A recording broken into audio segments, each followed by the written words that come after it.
Continuous lesson part 2 చాలా okay. విశ్వం ఏంటి?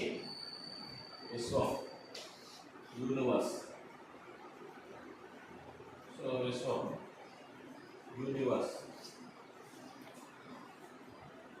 ఊహించలేని అనేక అంశాలు కలిగి ఉన్న విస్తారమైన అంతరిక్షమును విశ్వం అంటారు. ఏమంటారు? ఊహించలేని అనేక అంశాలు కలిగి ఉన్న విస్తారమైన అంతరిక్షమును ఏమంటారు అని చదువుతారు. ఏమంటారు? ఊహించలేని అనేక అంశాలు కలిగి ఉన్న విస్తారమైన అంతరిక్షమును ఏమంటారు అని అంటారు. ఏమంటారు? విశ్వం అని అంటారు. So most important. సో ఇందులో అంటే అందులో విశ్వంలో, ఈ విశ్వంలో ఎవరెవరు ఉంటారంట? సూర్యుడు, గ్రహాలు, పాలపుంత అనే నక్షత్ర వీధి మరియు అన్ని నక్షత్ర వీధులు ఉన్నాయి. ఈ విశ్వంలో ఏమేమి ఉంటాయమ్మా? సో సూర్యుడు ఉంటాడు, గ్రహాలు ఉంటాయి, పాలపుంత అనే నక్షత్ర వీధి మరియు ఇతర అన్ని నక్షత్ర వీధులు ఉంటాయి. సో ఇక్కడ పాలపుంత అనేది ఏంటి ఒకసారి అడగచ్చు.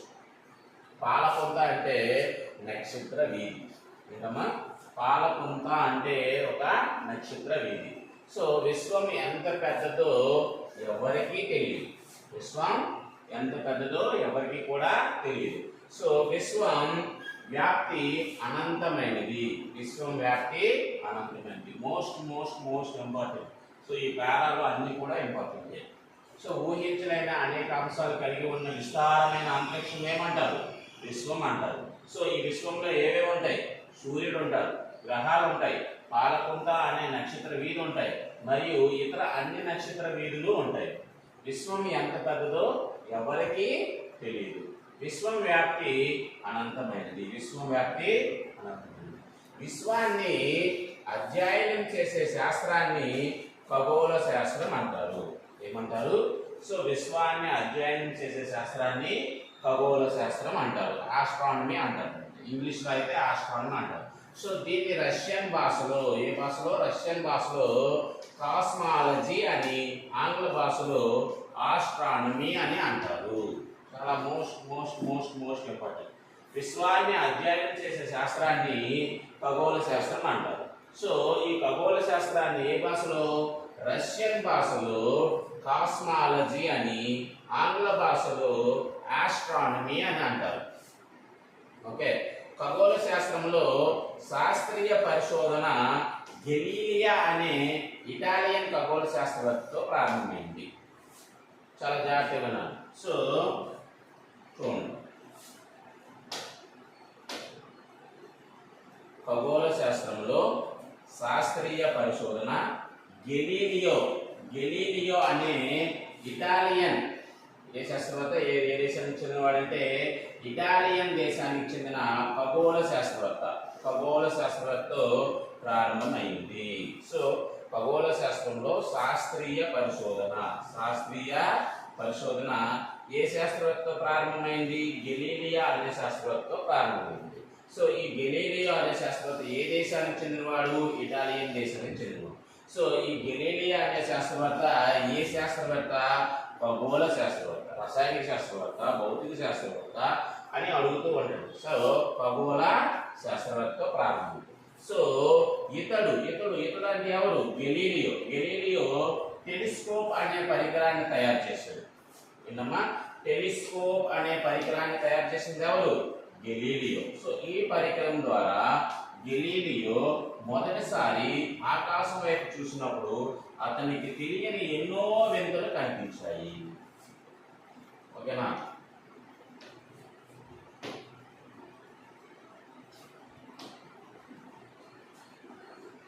గెలీలియో కాలం నుండి అనేక మంది ఖగోళ శాస్త్రవేత్తలు విశ్వం గురించి పరిశోధించారు.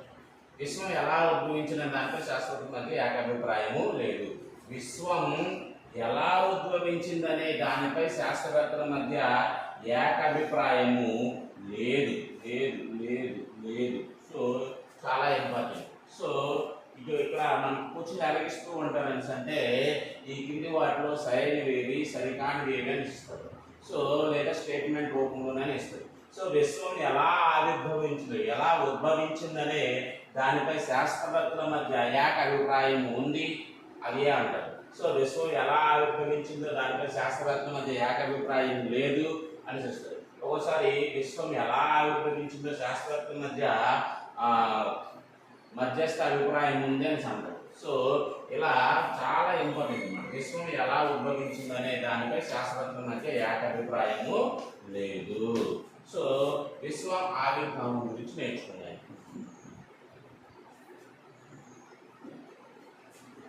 విశ్వం ఆవిర్భావం గురించి అనేక సిద్ధాంతాలు ఉన్నాయి. వాటిలో ఒక సిద్ధాంతము మహావిస్ఫోటన సిద్ధాంతం.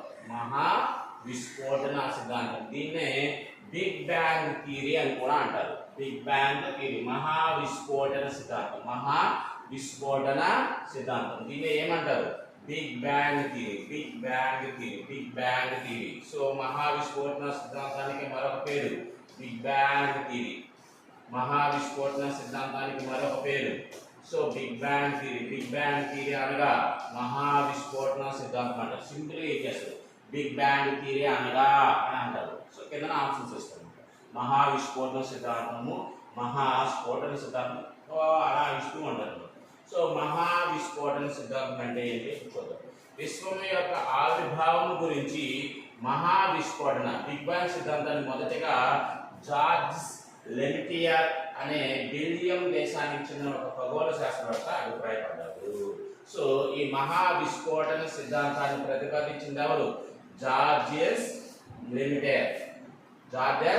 లెమిటర్. సో జార్జియస్ లెమిటర్ ఈయన ఏ దేశానికి చెందినవాడు?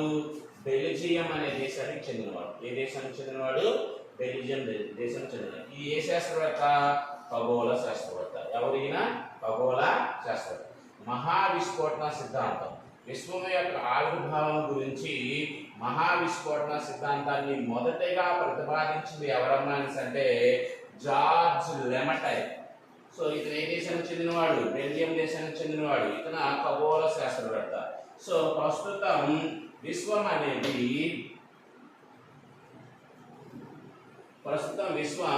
13.7 బిలియన్ సంవత్సరాల క్రితం ఒక చిన్న అణువు నుండి ప్రారంభమై నేటికి విస్తరిస్తుందని అతను గట్టిగా నమ్మాడు. ఇక్కడ చూడండి ఒకసారి.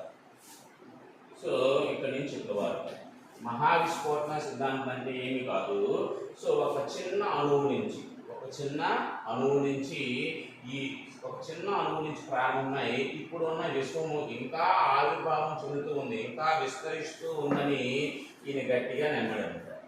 సో 13.7 బిలియన్ సంవత్సరాల క్రితం 13.7 బిలియన్ల సంవత్సరాల క్రితం ఒక చిన్న అణువు ప్రారంభమై నేటికి విస్తరిస్తుందని అతను గట్టిగా నమ్మాడు. ఆ చిన్న అణువు అనంతమైన ఉష్ణోగ్రత మరియు అనంత సాంద్రత కలిగిన చిన్న బంతిలా ఉండేది. ఓకేనా? సో ఆ చిన్న అణువు ఎలా ఉండేది? అనంతమైన ఉష్ణోగ్రత, చాలా ఎక్కువ ఉష్ణోగ్రత ఉండేది ఆ అణువులో. సో ఆ అణువు యొక్క సాంద్రత ఎలా ఉండేది? చాలా సాంద్రత ఉండేది అన్నమాట.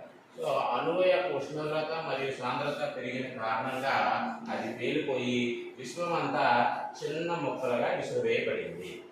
సో ఫలితంగా విశ్వములో నక్షత్రాలు, గెలాక్సీలు, గ్రహాలు, ఉపగ్రహాలు, ఖగోళ వస్తువులు ఏర్పడ్డాయి.